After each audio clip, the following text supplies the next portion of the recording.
The best and shortest road towards knowledge of truth is nature. This wisdom comes through our ancestors from the Nile Valley high culture, originating in Uganda, then flowing to Egypt, Kemet, the Black Land. When your ancestors tell you the best and shortest road towards knowledge of truth is nature, or when they tell you always watch and follow nature, and if you are socialized in an urban environment like I was, your next step is clear. Go find an animal. I went to the zoo. I was pointed to the lions, but I saw no lions. There are no lions in zoos. There are lion lookalikes, but there are no lions. Lions are the kings and queens of the jungle, meaning they are the kings and queens of the struggle. Yet zoo lions don't know a thing about struggle. At the zoo, there are zookeepers, and there are lions. And if it's not clear that this is an allegory, at the zoo I went to, you can talk to the lions. So I went to a lion and said, "Brother, that zookeeper oppresses you." And the lion said, "Get out of here with that." So I said, "But doesn't the zookeeper decide who among your race is unfit for your society when you should be making that decision?" And the lion responded, "Sure, but he's right most of the time. Young male lions are too rebellious. They ought to be punished. We are criminals. We cannot handle our own. The zookeeper is impartial. Zookeepers are civil. I feel safer among them. Look at the statistics they publish and you'll understand why they are the moral authority in this zoo." So I said, "Well, how about how the zookeeper, in the construction of your habitat and the limitations on your potential, decides what and where you will eat? Shouldn't you make that decision?" And the lion responded, "Sure, but despite the imposed limits, my palate is satisfied with what food I am made to afford. The zookeeper feeds me what I need to eat. If lions were in charge, we would not have a balanced diet. We don't think that way. The zookeeper has studied us, and so he knows us better than we know ourselves. Zookeepers have technology. Lions don't. Were we in charge, we'd only eat chicken. Just look at circus lions. You'll see how irresponsible lions are." So I said, "Be that as it may, what about how the zookeeper, in controlling your perspective, makes you and yours unaware that you are a magnificent race in Africa? Just hear yourself. Shouldn't lions decide what images of you gain currency among you?" And the lion responded, "Sure, but through the zookeepers I've heard about Africa. The lions in Africa live in worse zoos. If you think we have it bad, they have it worse. In addition, their circus acts aren't as developed. No, their circus lions aren't fed as much as ours are.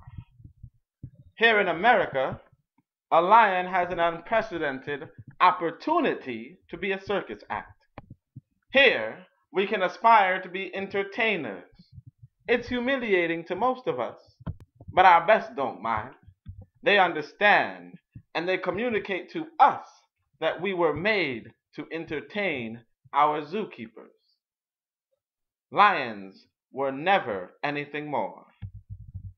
I angrily said, "Brother, you got it all wrong." And the lion challenged me with an angrier "How?"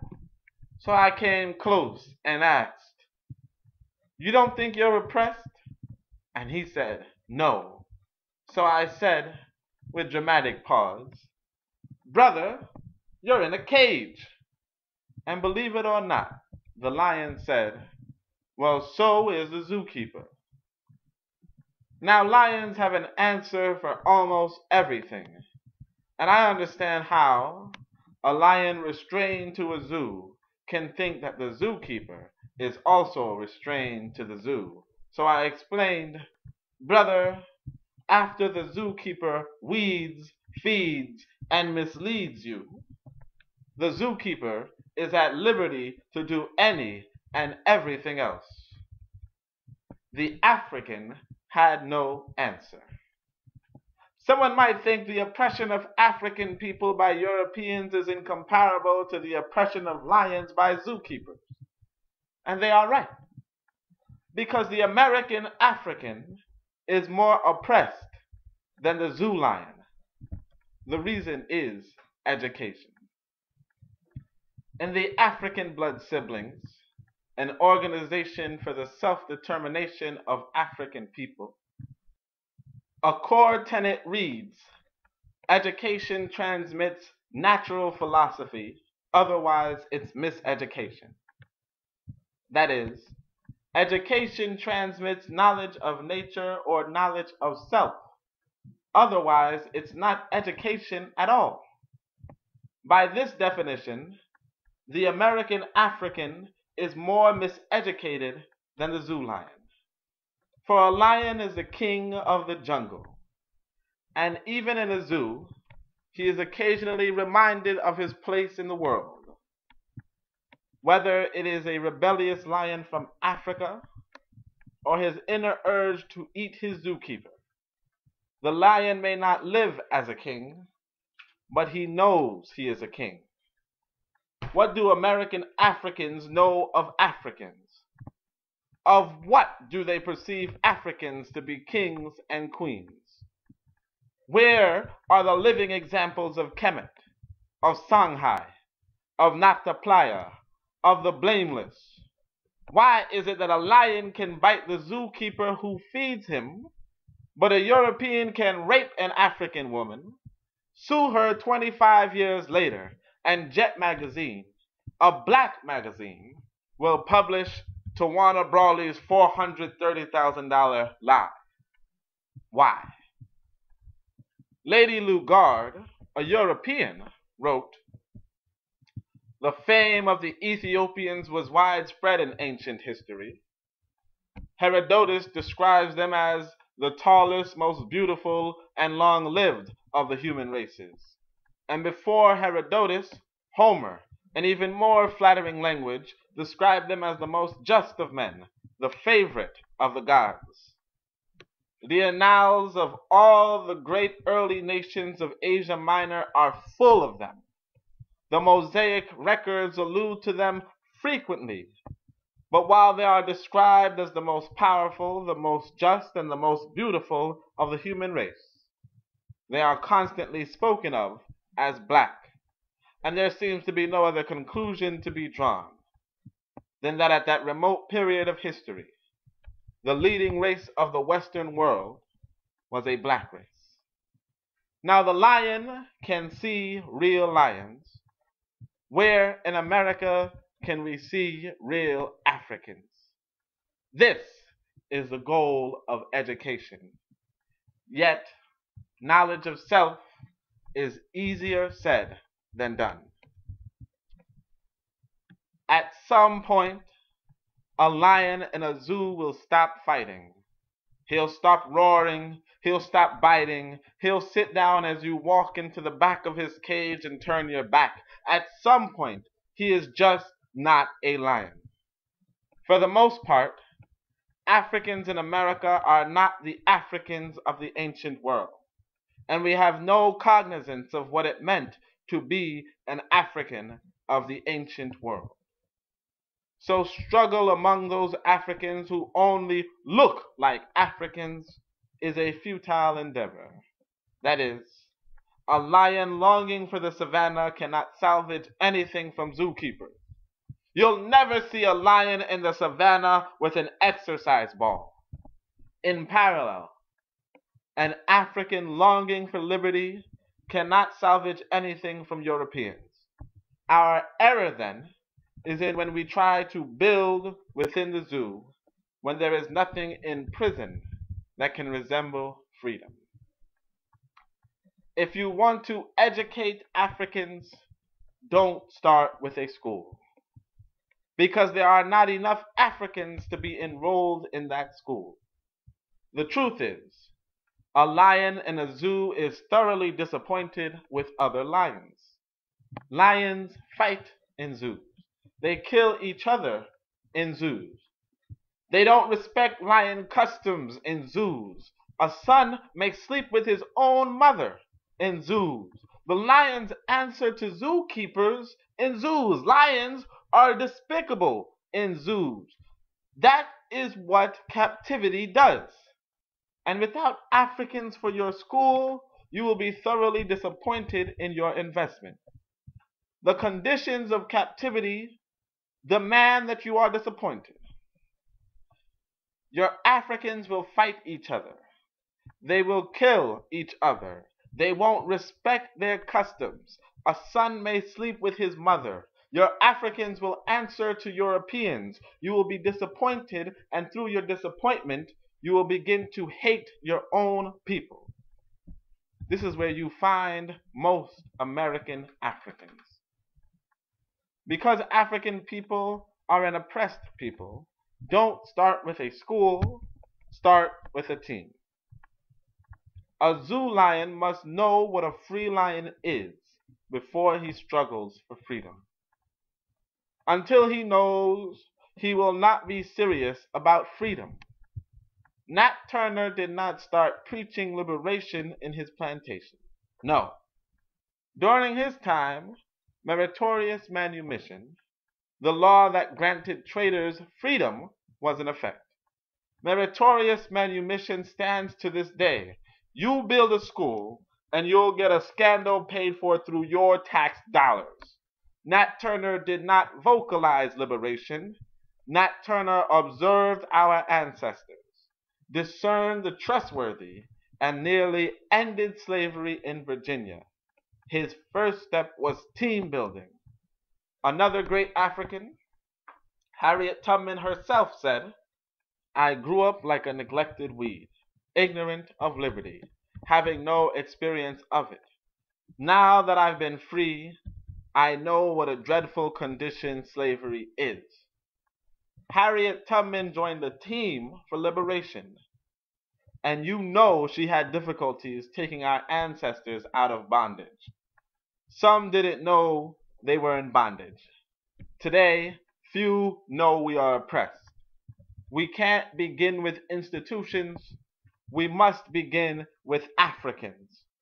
Only when you are an African in an organization which understands what African freedom means can you then build the institutions in your community. You can't put the cart before the horse. The cart can't lead the horse. So on the point of education, the educator must concern herself with the reality of liberated African people. Otherwise, even the best intentioned endeavor will fail. We must start where we are. We are zoo lions, and we need to become lions. We cannot be lions in a zoo, so we must escape the zoo. The only worthwhile education for the zoo lion is how to escape the zoo. What lions do or did is only important inasmuch as it contributes to that lion's escape from the zoo. The lion needs to learn how to fight and how his enemies fight, how to survive and how his enemies survive, how to get power for himself and how his enemies get power, how to wage war and how his enemies wage war, how to win battles and how to make his enemies lose battles, how to organize his forces and how to disorganize his enemies, how to separate and how to make his enemies want to separate. The zoo lion, ignorant of these things, will never liberate another lion. What do you think would happen if a zoo lion, understanding the zookeeper's guard, feigned an injury to lead zookeepers to escort the feigner out? Then divers other lions slaughtered the lot, brought their family out, countered the snipers, and followed their mapping to freedom. What if this happened at 10 international zoos on one Monday? How many zoos can afford to keep lions after that?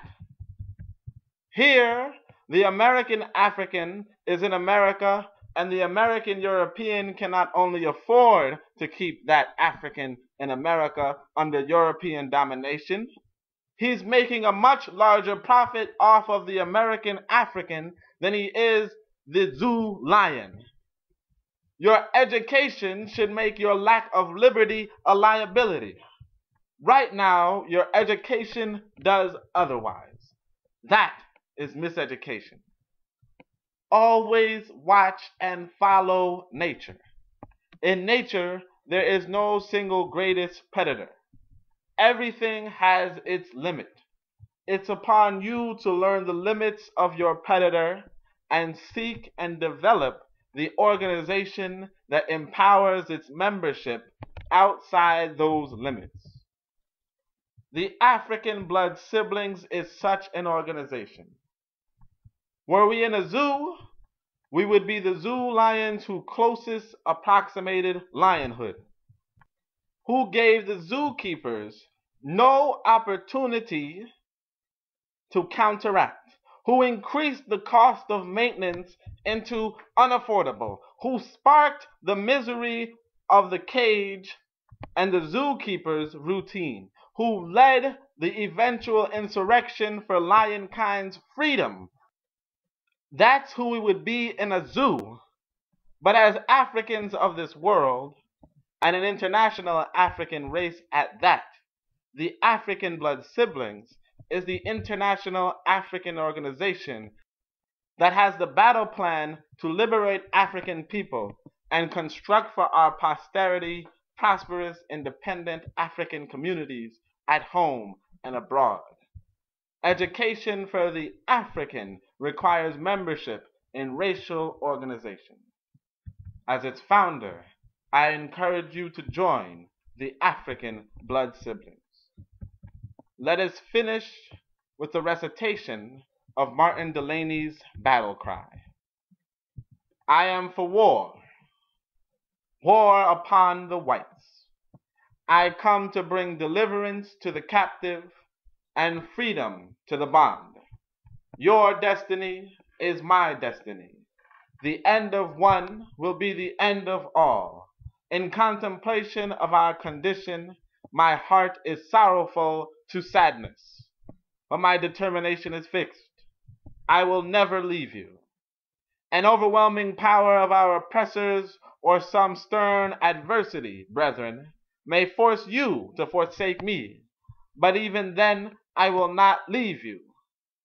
I will take me to the mountains, and there, in the dreary seclusion of the wilderness, though alone, will I stand firmly in defense of our cause. Buckle on your armor then, and stand ready for the fight. Finally, brethren, I may eventually go down to a disappointed and untimely, but never to a coward's or a traitor's grave. God's will be done.